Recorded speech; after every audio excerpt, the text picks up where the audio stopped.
They look delicious. I'm probably about to say something stupid, but you gotta know what's coming.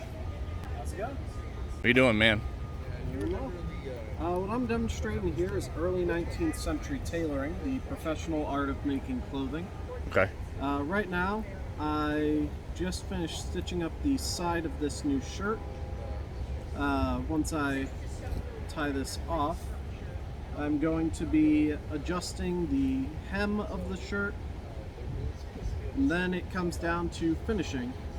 I will have to roll hem these vents so that they can stay open without falling apart, and then hem the bottom of the shirt so that there are no more visible raw edges. Once that's done, I just have to finish these seams that I've already done, add the buttonholes and the button closure for the neck, and the shirt will be done. Are the tools you're using era correct, or? Yep, these are all period authentic tools. They are reproductions, of course. Of course. But they are made using the same tools and techniques as would have been done historically. Okay. Questions about any of the tools in particular? No, I was just curious. I mean, I could tell some of them would obviously look like they come from that era. I was just more curious about the scissors themselves. Yeah, so both of those pairs of scissors I have are authentic reproductions. The smaller one is more of a simple forged style, very simple to construct. The larger pair, these are more for cutting fabric. These would be more carefully designed. Right. But you'll notice that they have the same top and bottom, and that is on purpose, because it's easier to produce. Like Mass this. produce pieces, right? Okay. You don't really start seeing larger bottoms on scissors until about the 1850s, 60s era. After that, though, those are what you'll primarily see. Right on. So, yeah. Appreciate it, man. Appreciate y'all. So, most common type of shot is going to be your basic solid shot or round shot, what most people call cannonball at the time, today. What you're going to do is you're going to have the gun level between 0 and 5 degrees elevation, and send the ball skipping across the battlefield like a rock across a lake. That way it can ram into maximum damage, range, 30 to 45 minutes. And it's not even meant for those guys that get hit, it's meant to hit men around them. Right. We're still in line, so you're elbow touching elbow, you're marching forward, and you feel a rush of warm air. And then immediately after, you feel a spray of warm water.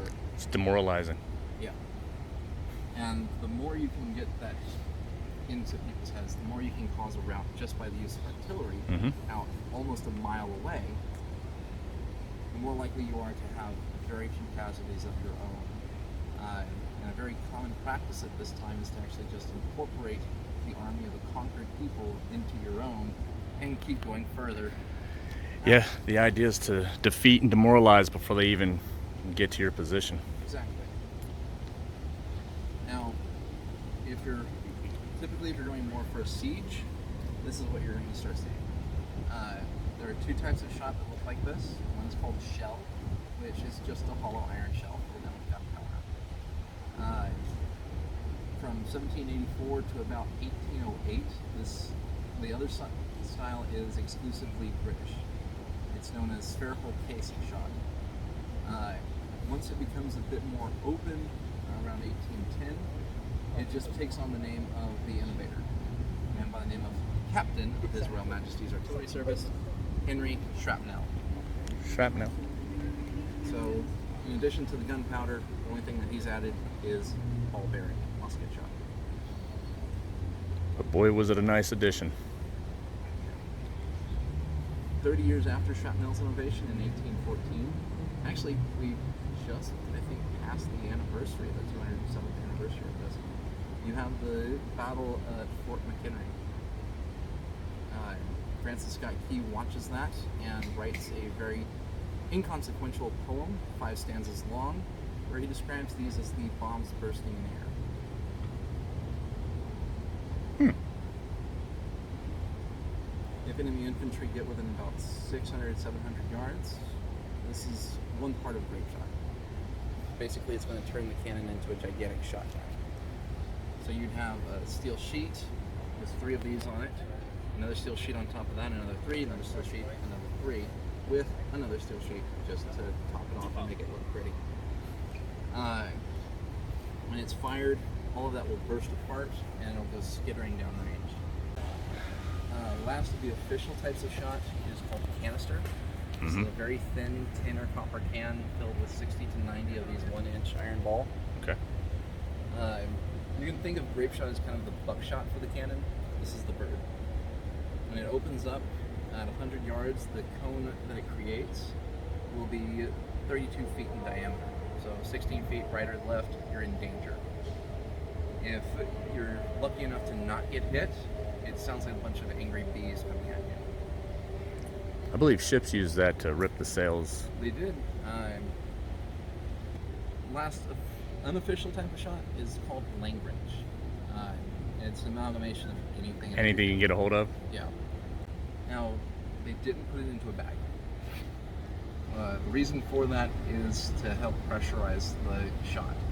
Okay. So if you just threw random scraps down the barrel, it might partially work, but not to any real efficiency. Right. So, when you get to fire this thing for effect, when are we loading up? I wish we could. Me too. History Channel is doing the show Man vs. History. Okay. And for the Alamo episode, we actually did take this out to a ranch and fire it. This oak tree planted in the spring of 1965 in memory of the heroes of the Alamo, presented by the First Officers Training Camp Association of Texas, Leon Springs, Texas, May 8th, August 15th, 1970. I assume they're talking about that oak tree that is behind this stuff.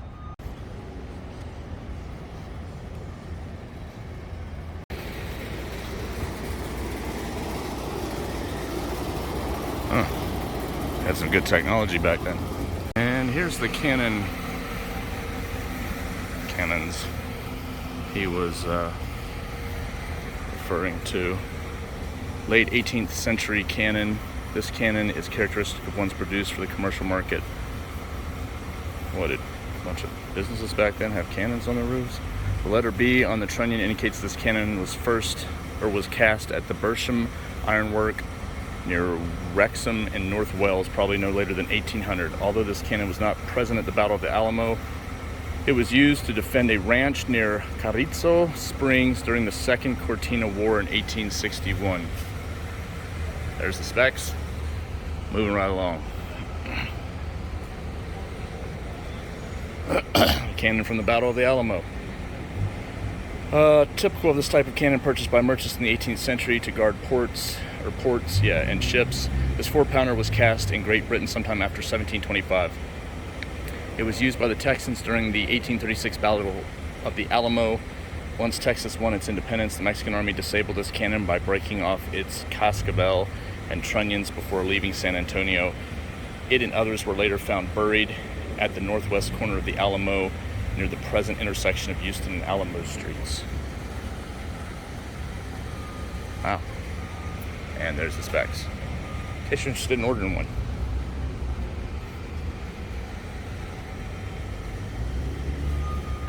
Cannon from the Battle of the Alamo. Characteristics of this light cast iron cannon are similar to ones produced in Sweden for the commercial market in the 18th century. Any distinguishing maker marks have been lost. It likely came to Texas through trade, capture, or purchase. Found near the present intersection of Houston and Alamo streets.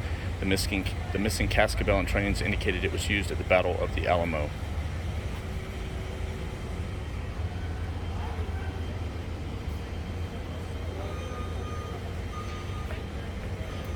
Characteristics of this light cast iron cannon are similar to French patterns produced for the commercial market, blah, blah, blah.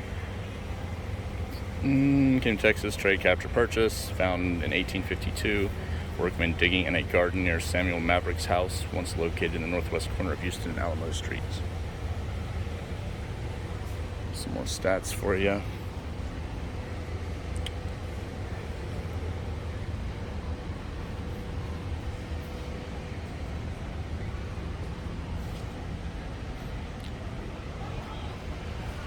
I'll take one of those and put it on top of the SUV, clear the road when I want to get somewhere.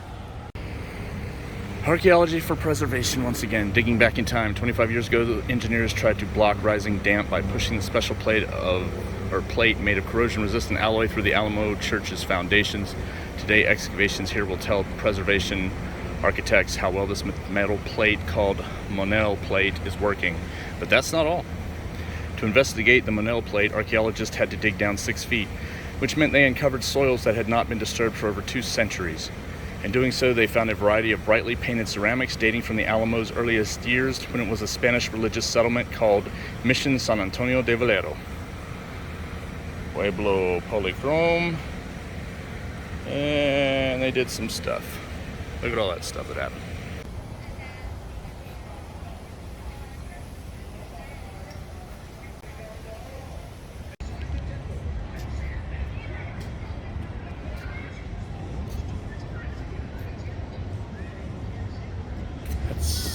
It's hard to see. That says, from the fire that burned their bodies rose the eternal spirit of sublime heroic sacrifice, which gave birth to an empire state.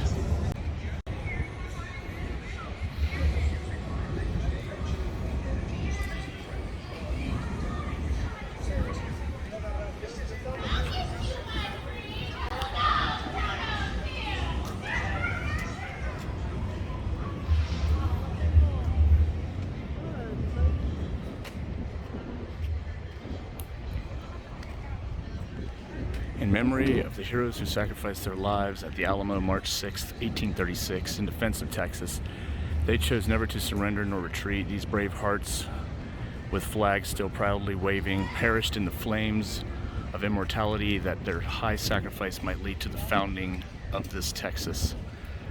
I wonder how they feel about what people like our politicians are doing to our Constitution, our freedoms, our liberty now, and what they brand people who refuse to surrender nor retreat,